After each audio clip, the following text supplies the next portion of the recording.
మీ business ఏదైనా మీ ఊర్లో promotion చేయాలంటే అది సుమన్ టీవీతోనే సాధ్యం. ఇప్పుడే సంప్రదించండి. Hi viewers, welcome to Suman TV Kothagudem. నీతి నిజాయితీ అంటే మనం పుట్టి పెరిగిన పరిసరాలను బట్టో, మన జీవితంలో ఎదురయ్యే పరిస్థితులను బట్టో, లేదా చిన్నప్పటి నుంచి మన తల్లిదండ్రుల నేర్పిన విధి విధానాలను బట్టో మనకి మానవత్వం, మంచితనం, నీతి నిజాయితీ వంటి లక్షణాలు అలవాటైపోతాయి. మరి ఇప్పుడున్న ఈ డెవలప్ అయిన నవ సమాజంలో నీతి నిజాయితీ కలిగిన వ్యక్తులను చూడడం చాలా అరుదు. మరి ఇలాంటి మానవతా భావంతో, నీతి నిజాయితీతో ఎవరిని మోసం చేయకుండా, ఎవరి నుంచి ఒక్క రూపాయి ఆశించకుండా, ఎవరి మనసు నొప్పించకుండా, అందరికీ సహాయపడుతూ, ఎదుటివారి కష్టాన్ని కూడా తన కష్టంగా భావించి, తను చేసే సహాయంలో ఇబ్బందులు కూడా లెక్క చేయకుండా, చెరగని చిరునవ్వుతో ఆత్మీయంగా అందరినీ పలకరిస్తూ ముందుకు వెళ్తున్న అరుదైన ఒక సామాన్యుని కథ. ఆయన ఎవరో నేను చెప్పడం కాదు, డైరెక్ట్‌గా వెళ్లి కలుద్దాం.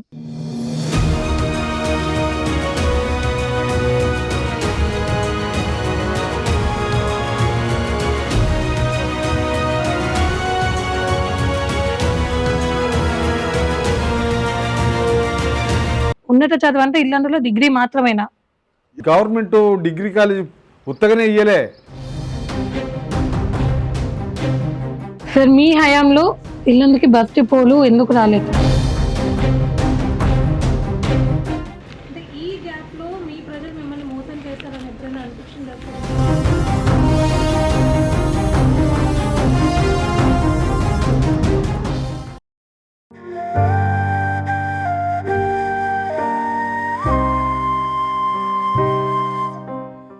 నీతికి నిజాయితీకి పెట్టింది పేరు గుమ్మన్ నర్సయ్య గారు. సార్, ఎలా ఉన్నారు? బాగున్నాం. మీ నియోజక ప్రజలు ఎలా ఉన్నారు సార్? నియోజకవర్గ ప్రజలు సందిగ్ధంలో ఉన్నారు. అంటే ఎటువంటి సందిగ్ధం? ఎన్నికల నాడేమో వివిధ పద్ధతుల్లో ఓట్లు కాజేయడానికి వస్తున్నారు. ఓట్లు అయిపోయిన తర్వాత సంక్షేమ పథకాలు ప్రకటిస్తున్నారు. వాటిని సక్రమంగా అమలు చేయకపోవటానికి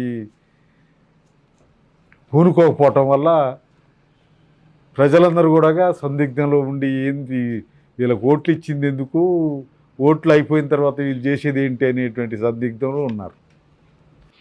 మీ వీటి గురించి, మీ రాజకీయ ప్రస్థానం గురించి మాట్లాడుకునే ముందు, నా గుమ్మన్ నర్సయ్య గారు ఒక మాట ఇస్తే నీతిగా నిజాయితీగా ఎన్ని ఇబ్బందులు ఉన్నా సరే, ప్రాణాల మీదకి వచ్చినా సరే ఆ మాట నిలబెట్టుకుంటారు అని చెప్పేసి అందరూ అంటున్నారు. అంటే అంత స్ట్రిక్ట్ గా నేను ఇలాగే ఉండాలి, నేను మాట తప్పద్దు, ఇంత పర్టికులర్ గా ఉండాలి అని అసలు ఎలా సార్? అంటే మీరు చిన్నప్పటి నుంచి ఇంతేనా, లేదు అంటే మీ తల్లిదండ్రులు చెప్పిందంతా కూడా నరాల్లో జీర్ణించిపోయిందా?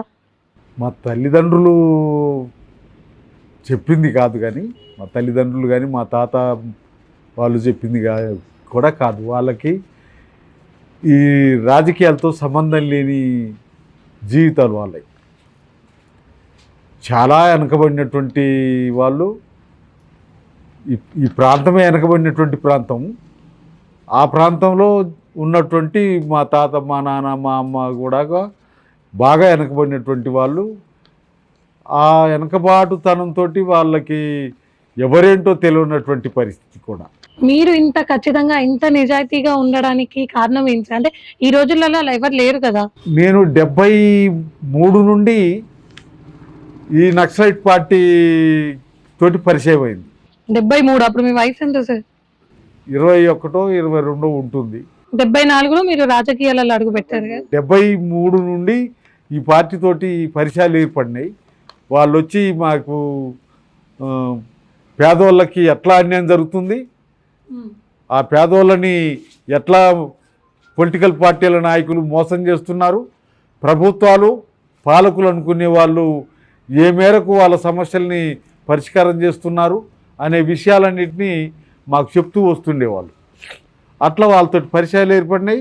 వాళ్ళు చెప్పేటి నిజం అనేటువంటిది, జరుగుతున్నటువంటి పరిణామాలన్నీ కూడా అట్లా అర్థం చేసుకుంటూ ఆ పద్ధతిలో చేసాము. అట్లా ఆ కార్యక్రమాలు వాళ్ళు గ్రామాల్లోకి వచ్చి కూలీ రేట్లు పెరగాలని, రైతులకు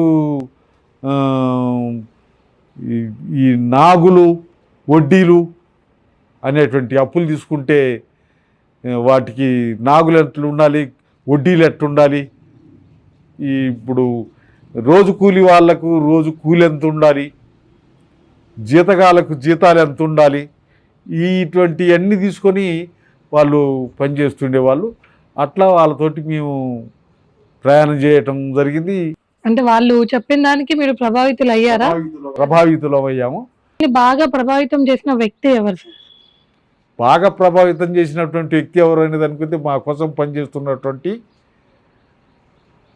పార్టీ, ఆ పార్టీలో ఉన్నటువంటి నాయకుడు గడ్డం వెంకటరామయ్య దొరన్న, మా దగ్గర ఆర్గనైజర్గా పనిచేసినటువంటి సండ్ర కృష్ణమూర్తి, ఇప్పుడు ఎల్లన్నని ఇప్పుడు ఫోటో లేదు, వీళ్ళందరూ కూడా ప్రభావితానికి కారకులు. అంటే ప్రజలకి మంచి చేయాలి అని అంటే రాజకీయాలు ద్వారానే మంచి చేయాలని ఎలా అనుకున్నా? అంటే ఒక సామాన్యుల్లా ఉండి కూడా ప్రజలకు మంచి చేయొచ్చు కదా. సామాన్యులుగా ఉండి మంచి చేయొచ్చు అనేటువంటిదే ప్రజలు మమ్మల్ని చూసి నమ్మినటువంటిది. సో మీరు ఎటువంటి పరిస్థితుల్లో రాజకీయాల్లో అడుగు పెట్టారు? పార్టీగా కానీ లేదు ప్రజలుగా కానీ మేము కుటుంబంగా కానీ బాగా పేద కుటుంబం, బాగా వెనకబడినటువంటి వాళ్ళం. ఈ ఆలోచనతో ఇవాళ నేను సంపాదించుకోవాలనేటువంటి ఏది అయితే ఉందో దాన్ని మేము వ్యతిరేకించాం. సంపాదించుకోవటానికి కావాల్సినటువంటి నేచర్ ఏంటి అని అంటే అందరూ సమానంగా ఉండాలి అనేటువంటిది మా భావం, మా పార్టీ చెప్పేటువంటిది.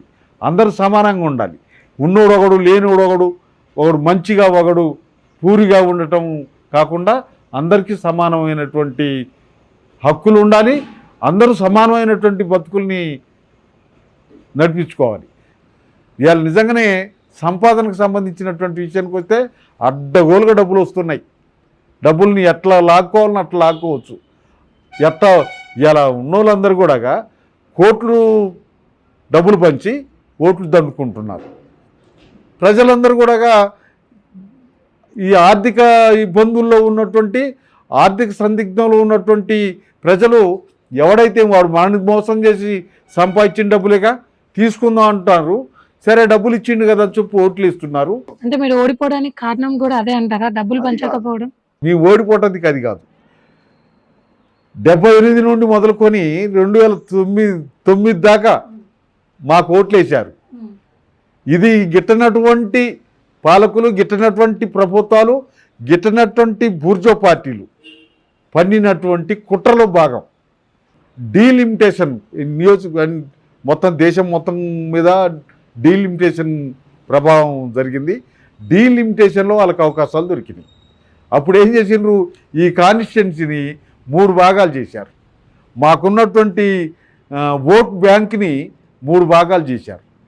మాది ఒక మండలాన్ని తీసి పినపాకకు పెట్టారు, ఒక మండలాన్ని తీసి వైరగ పెట్టారు.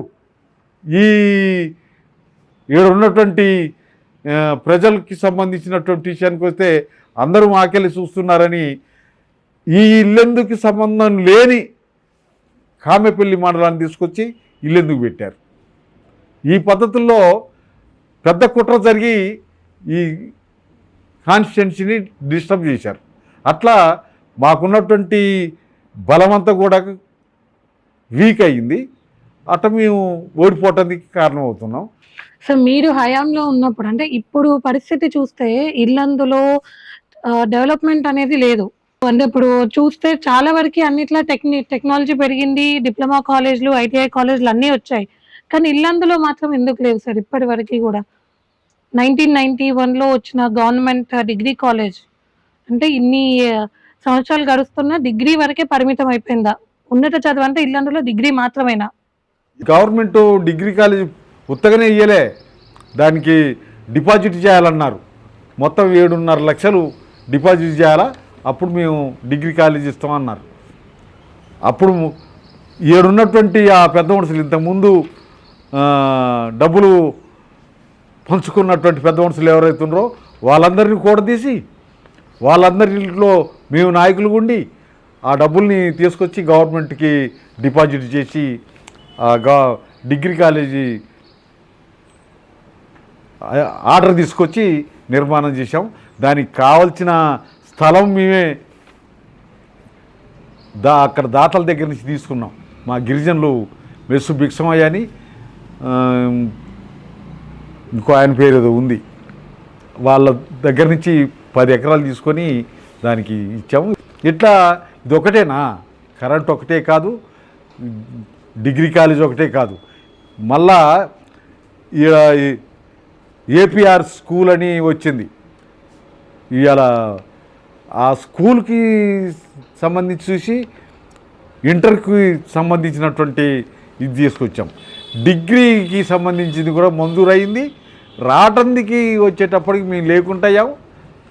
దాన్ని ఇంకో ప్రాంతానికి తీసుకుపోయారు. సార్, ఇప్పుడు మనం పార్టీ విషయానికి వస్తే కమ్యూనిస్ట్ పార్టీ 2గా విడిపోయింది కదా, పీపుల్స్ వార్ అండ్ ఎంఎల్ పార్టీగా. ఇందులో మీరు ఎంఎల్ పార్టీకి రావడానికి కారణాలు ఏంటి సార్? మన తెలంగాణకు వచ్చినాక నైజాం పరిపాలన జరుగుతున్నటువంటి క్రమంలో సిపిఐ అని భారత కమ్యూనిస్ట్ పార్టీ పుట్టింది.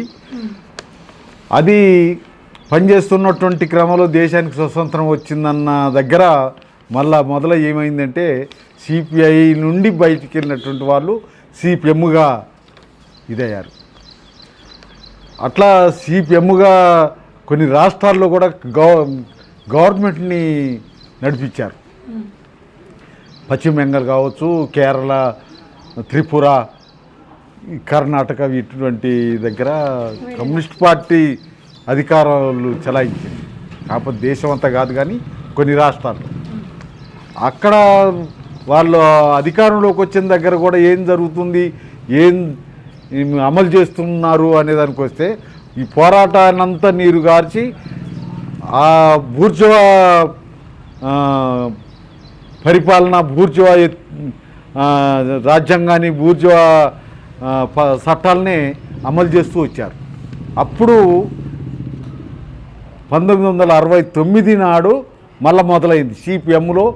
సిపిఐలో నుంచి బయటకు వచ్చినటువంటి వాళ్ళు ఇది కరెక్ట్ కాదు, వీళ్ళు కమ్యూనిస్టులు అనే పేరుతోటి కమ్యూనిస్టులు అనే బోర్డు పెట్టుకొని మళ్ళా ప్రజల్ని మోసం చేస్తున్నారు, ప్రజలకి వ్యతిరేకమైన పద్ధతులు ఇలా పరిపాలన ఉంది. చలో ఏదైనా కానీ వ్యవస్థలో మార్పు రావాలంటే ప్రతిఘటన రూపం తీసుకోవాలి, పోరాటాలు అని బయలుదేరారు. మన ప్రాంతానికి సంబంధించి సనపుల్లారెడ్డి గారు, దేవులపల్లి వెంకటేశ్వరరావు గారు, తరిమిల నాగిరెడ్డి గారు, కొల్లా వెంకయ్య, మాదాల నారాయణ స్వామి, ఇటువంటి వాళ్ళందరూ ఈ ఆంధ్ర ప్రాంతం నుంచి, తెలంగాణ ప్రాంతం నుంచి బయలుదేరారు. వీళ్ళు విప్లవమే మార్గం అనేటువంటి పద్ధతులు బయలుదేరినటువంటి వాళ్ళు ఇక్కడ పనిచేస్తున్నటువంటి క్రమంలో నిజంగానే కొన్ని దుందుడుకు చర్యలకు పాల్పడటం. అంటే ఏం చేశారు సార్ దుందుడుకు చర్యలు అంటే? ఇప్పుడు భూస్వాములు అనుకునే వాళ్ళని, బూర్జువా పెత్తనాలు చేసేటువంటి వాళ్ళని కొద్దిగా హెరాస్ చేశారు. విప్లవం అంటే ఇదే అనే పద్ధతిలో ఇది చేశారు. దానితో కొన్ని నష్టాలు కూడా వచ్చినాయి. మార్చుకుంటే షార్ మజుందార్ గారే అదే కరెక్టు, సావు బతుకు అక్కడనే తేల్చుకోవాలనే పద్ధతిలో షార్ మజుందార్ గారి లైన్ ఉంది. ఇక్కడ వీళ్ళందరూ ఆలోచనలు పడి ఇది కాదు, ముందుగా జనాన్ని ఇది చేయాలి, జనం ఆలోచించకుండా, జనానికి సంబంధం లేకుండా మనం ఎవరో ఒకని చంపుకుంటూ పోతున్నాం, కొట్టుకుంటూ పోతున్నాం అయ్యేది కాదు. ముందుగా జనాన్ని ర్యాలీ చేయాలి, జనాన్ని నిలబెట్టాలి, జనం మనకి అండగా ఉండేటట్టు చూడాలి, వాళ్ళకి మనం అండగా మనకి కాపాడుకోవడానికి వాళ్ళు ఇదిగా ఉండాలనేటువంటి పద్ధతులు ఇక్కడ మొదలై పనిచేస్తున్నటువంటి క్రమంలో మేము అప్పుడు చిన్నోళ్ళం కదా, ఈ ప్రాంతంలో ఈ లైన్ ఉంది, అందుకనే మేము వీడికే పరిమితం, వీళ్ళతోటే ఉన్నాము. ఆ పీపుల్స్ వారు అనేటువంటిది కానీ, ఇప్పుడు మావోయిస్ట్ అనేటువంటి వాళ్ళు కానీ ఈ ప్రాంతానికి లేరు. ఛత్తీస్గఢ్ గవర్నమెంటు వీళ్ళని అడిగింది, సిపిఎం మావోయిస్టుల్ని ఏదైనా ఉంటే మాట్లాడుకుందాం రండే ఇది ఏందని అంటే, చాలు నీతోటి మాట్లాడేది అన్నారు. ఇప్పుడు నేను మాట్లాడుతుంది కొత్త అని చెప్పి తత్రపడుతున్నారు. ఇది కరెక్ట్ కాదు. ఇలా వాళ్ళంత మూర్ఖంగా అధికారం ఉంది కదని చెప్పి, అంగబలం ఉంది కదని చెప్పి దాడులు చేయటం, వాళ్ళని లేకుండా చేస్తాం అనటం వాళ్ళది కరెక్ట్ కాదు. వీళ్ళు ఇవాళ రాష్ట్ర పార్టీ రహస్యంగా ఉండాల్సినటువంటి వాళ్ళు ప్రజల్లోకి ఎట్లుండ పోవాలి, ప్రజల్ని ఎట్లా ఇది చేయాలనేటువంటిది కాకుండా మీ యుద్ధమే చేస్తాం అనేటువంటి పద్ధతులు తయారయ్యి ఇవాళ మరీ చేతులు ఎత్తేసి మేము మాట్లాడేది కొత్త మాతోటి మేము చర్చలకు వస్తామంటున్నారు. సరే, అది వాళ్ళకి సంబంధించింది. సో ఇప్పుడు మళ్ళీ ఉన్న న్యూ డెమోక్రసీ పార్టీ ఏదైతే ఉందో అది ఇప్పుడు మళ్ళీ రెండుగా విభజించబడింది అంటున్నారు కదా. మీరు ఇందాక చెప్పినట్టు మాస్ లైన్ ఒకటి, ఇంకొకటి వేరే ఉంది కదా, మళ్ళీ దానికి కారణాలు ఏంటి సార్? ఇంకా ప్రతిఘటన అనేటువంటి ఆలోచనతో అంటే వాళ్ళల్లో ఆ భావాలు ఉన్నాయా? భావాలు ఉన్నాయి. అది కరెక్ట్ కాదు బాబు. మనం ఇంకా ముందుకు పోవాలంటే ఇంకా చాలా టైం పట్టుద్ది. ఒక టైం పడితే పట్టొచ్చు, కానీ మనం ఓపికతోటి ప్రజల్లోకి పోవాలి. ప్రజల్ని రాయిలాగా తయారు చేయాలి. అట్లా తయారైన టందుకి ఎంత టైం పడుతుందంటే చాలా టైం పడుతుంది. ఇంతకాలం పనిచేస్తున్నటువంటి వాళ్ళు ఎంతోమంది అమరులయ్యారు, అటువంటి ఎంతోమంది చనిపోవటం జరిగింది. అయినా కానీ ఆ నాయకత్వం మిగిలింది. ఆ నాయకత్వం స్ఫూర్తితోటి ముందుకి సాగుతుంది. ఇంతకుముందు మీరు చెప్పినట్టు మీ ఓటమి గురించి నేను అడిగినప్పుడు ఇక్కడ కాన్స్టిట్యుయెన్సీ ఏదైతే ఉందో దాన్ని వివిధ కాన్స్టిట్యుయెన్సీలకి విభజించారని చెప్పారు కదా, దానికి కారణాలు ఏంటి? కారణం ఏం లేవు. అంటే కేవలం సిపిఐ న్యూ డెమోక్రసీ పార్టీ ఓడిపోవాలనే చేశారా? ఇలా ఇప్పుడు గెలిచేటువంటి వాళ్ళు ఎట్ట గెలిచారు అనే దానికైతే డబ్బులు ఇచ్చి డబ్బులు పంచి గెలిచారు ఒకటి. మళ్ళీ వాళ్ళు డబ్బులు సంపాదించుకోవటమే వాళ్ళ పని. ఏమన్నా చేస్తున్నారు అంటే ఉన్నాయి కదా ఈ సంక్షేమ పథకాలు, ఆ ఉచిత పథకాలు. ఆ ఉచిత పథకాల పేరు చెప్పుకొని ఆ సంక్షేమ పథకాలని సరిగా అమలు చేయకపోయినా వాటి పేరు చెప్పుకొని బతుకుతున్నారు. ఇలా ఎక్కడి నుంచి పడితే అక్కడి నుంచి డబ్బులు వస్తున్నాయి. మా టైంలో గవర్నమెంటు ఇబ్బంది పడింది, మేము వెంట పడితే నిధులు ఇవ్వటానికి ఇబ్బంది పడ్డారు. కానీ ఇవాళ అటువంటిది ఏమీ లేకుండా వరుస పెట్టి వరదగా డబ్బులు వస్తున్నాయి. వీటిని ఏ రకమైనటువంటి పద్ధతుల్లో పర్సంటేజీల్లో ఆగియాలా అనేటువంటి పద్ధతిలో ఇప్పుడున్నటువంటి ప్రజాప్రతినిధులు వ్యవహరిస్తున్నారు. మేము ఆ పర్సంటేజీలకు వ్యతిరేకం. వీటన్నిటికి సంబంధించి అవును, మార్పు కోసం మేము ప్రజల్ని మేల్కొల్పుతున్నాం. నిజంగా బాగా ఇబ్బందుల్లో ఉన్నటువంటి ప్రజలు ఇవాళ వెంటనే ఆ పరిస్థితిని మార్చుకుందాం అనేటువంటి పద్ధతిలో లేరు. అవకాశవాదంలో కొట్టుమిట్టాడుతున్నారు. వీళ్ళేం పెడతారు వాళ్ళు ఏం పెడతారు అనేటువంటి ఆశల్లో కొట్టుమిట్లాడుతున్నటువంటి పరిస్థితి. అందుకనే వాళ్ళని నిలబెట్టడానికి కావాల్సినటువంటి పద్ధతిలో మేము పనిచేస్తున్నాం. ఆ తర్వాత ఎమ్మెల్యేగా గెలిచినాడు. అప్పుడు కూడా ఆ గ్రామంలో వచ్చి ఆ గ్రామ పెద్ద మనుషులకి ఏదో జల్తా చేసుకోవటానికి ఇంత డబ్బులు ఇచ్చి పోయేవాళ్ళు. కానీ ఇప్పుడేంటి, ఇప్పుడు ఆ పెద్ద మనుషులకి ఇవ్వటం కాదు, పెద్ద మనుషులతో మాట్లాడటం కాదు, ఓటర్స్కే డబ్బులు ఇస్తున్నారు. ఆ ఓటర్స్కి ఇచ్చే డబ్బులు ఏమన్నా 100, 50 కాదు, 1000. ఎన్టీ రామారావు గారికి దరఖాస్తు ఇచ్చింది. ఏ సంవత్సరంలో జరిగింది? 83లో నేను ఎమ్మెల్యేగా గెలిచిన ఇక్కడ, ఎన్టీఆర్ రాష్ట్రంలో ముఖ్యమంత్రి 84లో. ఆ తర్వాత ఇప్పుడు మళ్ళా కేంద్రంలో కాంగ్రెస్ ప్రభుత్వం, మళ్ళీ రాష్ట్రంలో కాంగ్రెస్ ప్రభుత్వం, రాజశేఖర రెడ్డి ముఖ్యమంత్రి. ఈయన మళ్ళా అధికారంలోకి రావాలంటే ఏం చేయాలని చెప్పి పోడు భూములకు పట్టాలు ఇస్తానని చెప్పి మొదలేసిండు. పోడు భూములకు పట్టాలు ఇస్తానని మొదలేసి మొత్తానికి ఓట్లు తీసుకున్నాడు. రాష్ట్ర వ్యాప్తమైనటువంటి ప్రజలు ఓట్లు ఇచ్చారు, ముఖ్యమంత్రి అయ్యాడు. ముఖ్యమంత్రి అయిన తర్వాత ఏం జరిగింది అనే దానికి వస్తే చట్టం చేశాడు, దాన్ని సాప కింద పెట్టేశాడు. ఆయన చచ్చిపోయేదాకా ఎవరికి పట్టాలు రాలే. కేసీఆర్ ప్రభుత్వం సర్వే చేసింది, మొత్తం 14 లక్షల ఎకరాలు పోడు సాగులో ఉందని. పట్టాలు ఎన్నిటికి ఇచ్చిండు అనే దానికి వస్తే 4 లక్షలకు మాత్రం ఇచ్చిండు. ఇంకా 10 లక్షల ఎకరాలు ఈ హక్కులు రావాల్సి ఉంది. ఈ హక్కులు ఇస్తాం అంటూనే ఫారెస్ట్ డిపార్ట్మెంట్ని, పోలీస్ డిపార్ట్మెంట్ని ప్రజల మీదకి పంపిస్తున్నారు. వాళ్ళు దున్నుకునే చేల చుట్టూ ట్రెంచీలు కొట్టడం, ఆ ట్రెంచెలు కొట్టడానికి ప్రయత్నం చేస్తుంటే రైతులు అడ్డం పోవటం, అడ్డం పోసిన వాళ్ళ మీద పోలీసు వాళ్ళ సహకారంతో అరెస్ట్ చేయటం, తప్పుడు కేసులు పెట్టడం ఇవన్నీ ఇంకా జరుగుతున్నాయి. అందుకనే మేము ఇంకా వాళ్ళ కోసం మాట్లాడుతూనే వాళ్ళ కోసం పోరాడుతూనే ఉన్నాం. సార్ మీ హయాంలో ఇల్లందుకి బస్ డిపోలు ఎందుకు రాలేదు? అంటే 2 సార్లు శాంక్షన్ అయింది, ఒకసారి మనుగూరుకి, ఒకసారి మహబాద్కి వెళ్ళింది. సో మీ హయాంలో అది ఎందుకు జరగలేదు సార్? నేను మా ప్రజలకి కానీ నాకు కానీ ఈ ఇల్లెందులో బస్ డిపో ఉంటే ఇక్కడ అదనపు బండ్లు ఉంటాయి, ఎప్పుడైనా అత్యవసరం అనుకున్నప్పుడు వాటిని రోడ్డు ఎక్కేటదికి ఉపయోగపడుతుందనేటువంటి పద్ధతిలో మేము ఎప్పుడు ఎన్టీఆర్ దగ్గర నుండి రిప్రజెంట్ చేస్తూ వచ్చాము. అప్పుడున్నటువంటి మంత్రులు అవసరం లేదని ఒకడు, చేద్దాం చూద్దామని ఇట్లా నడుస్తూ వచ్చింది. ఇప్పుడు నిజంగానే మేము అన్ని విషయాల్ని పరిష్కారం చేసుకుంటూ వచ్చినా కానీ ఈ బస్ డిపోకి సంబంధించిన విషయంలో జాడ్యం జరిగింది. అది మా తప్పు కాదు, మేము రిప్రజెంట్ చేస్తూ వచ్చాం, మేము వెంటబడుతూ వచ్చాం. ఇలా రావటానికి కారణం ఏంటి అనే దానికి వస్తే అప్పటి నుంచి చేసినటువంటి రిప్రజెంటేషన్ వెలుగులోనే ఇలా డిపో రావటం జరిగింది. డిపో వచ్చింది, డిపోకి సంబంధించిన ఇదంతా జరిగినాయి కానీ కావాల్సిన బస్సులు మాత్రం ఇవ్వలేదు ఇంతవరకు. ఇంకా అంటే మీరే పెట్టారు ఆ ప్రతిపాదన, అది ఏదైతే ఉందో రిప్రజెంటేషన్ అది మీ నుంచే వస్తుంది.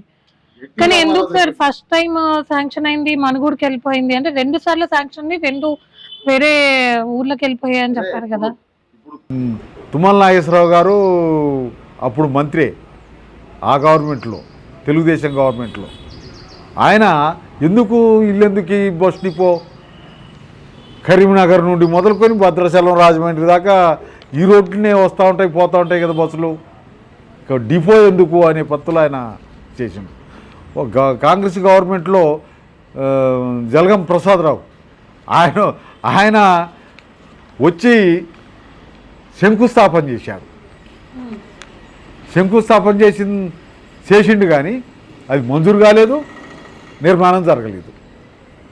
అట్లా మళ్ళా కాంగ్రెస్ ప్రభుత్వం పోయి మళ్ళా తెలుగుదేశం ప్రభుత్వం వచ్చినాక కూడా అప్పుడు దేవేంద్ర గౌడ్ ఆయన మంత్రిగా ఉన్నాడు. ఆయన ముఖ్యమంత్రులు ఎన్టీ రామారావు, చంద్రబాబు నాయుడు, నెదురుమిల్లి జనార్దన్ రెడ్డి వీళ్ళందరి దగ్గర కూడా నా రిప్రజెంటేషను ఉంటుంది. ఎవరు దాన్ని ఇది చేయలేదు. మొన్న అటువంటి వెలుగులోనే ఆ రిప్రజెంటేషన్స్ వెలుగులోనే మొన్న కేసీఆర్ మంజూరు చేయడం జరిగింది, నిర్మాణం కూడా జరిగింది. కావాల్సిన బస్సులు లేవు. ఇల్లందు డెవలప్మెంట్ కోసం ఇంకా ఏ విధంగా పోరాడతారు? ఇల్లెందు ఇప్పటిదాకా అయిన డెవలప్మెంట్ కన్నా ఇప్పుడు ఇక్కడ ఉన్నటువంటి సమస్య ఏంటి, ఇక్కడ ఉన్నటువంటి ఇబ్బందులు ఏంటి అని దానికి వస్తే ఆర్థికపరమైనటువంటి ఇబ్బందులు ఇంకా ప్రజలు ఎదుర్కొంటున్నారు. ఆర్థికపరమైనటువంటి విషయాల్లో పాలకులు విస్మరిస్తున్నారు. అందుకనే వాళ్ళని ఎన్నికల నాడు చెప్పే మాటలన్నింటినీ అమలు చేయడానికి డిమాండ్ చేయాలి. ఆ రకమైనటువంటి పద్ధతుల్లో ప్రజల్ని రోడ్డు మీదకి తీసుకురావాలి. ఆ రకమైనటువంటి పద్ధతులు ప్రజలు ఆ ఉద్యమాల్లో, ఆ ఆందోళన కార్యక్రమాల్లో పాల్గొవాలి. ఇవాళ ప్రజలకు సంబంధించినటువంటి విషయాలు చాలా పెండింగ్ ఉన్నాయి. ఇంకా ఇప్పుడు దుమ్ముగూడెం ప్రాజెక్ట్ అనేది ఒకటి ఉంది. దుమ్ముగూడెం ప్రాజెక్టు మేమందరం కూడా దుమ్ముగూడెం దగ్గర నుండి ఈ ప్రాంతానికంతా, ఈ ఖమ్మం జిల్లాకి మొత్తం ఆ నీళ్ళు రావాలని చెప్పి పోరాటాలు చేసిన వాళ్ళం. ఏదైతే మొత్తానికి రాజశేఖర రెడ్డి గవర్నమెంట్ ఉన్నప్పుడే ఆడ శంకుస్థాపన చేయటం కూడా జరిగింది. ప్లాన్ చేశారు, డిజైన్ చేశారు, దానికి కావాల్సిన నిధులు మంజూరు చేశారు, పనులు మొదలైనవి. ఇక్కడ దాకా, అక్కడి నుంచి మొదలుకొని ఇక్కడ దాకా పైప్ లైన్లు వేసుకొచ్చారు. తర్వాత గవర్నమెంట్ మారింది. గవర్నమెంట్ మారినాక ఆ కార్యక్రమం పెండింగ్ అయింది. మేము ఇక ఆ గోదావరి నీళ్ళు ఇల్లెందుకు రావాలని చెప్పి ఆందోళన చేస్తూనే ఉన్నాం. ఇప్పుడుకి కూడా ఆ ఆందోళన కార్యక్రమాలు నిర్వహిస్తున్నాం.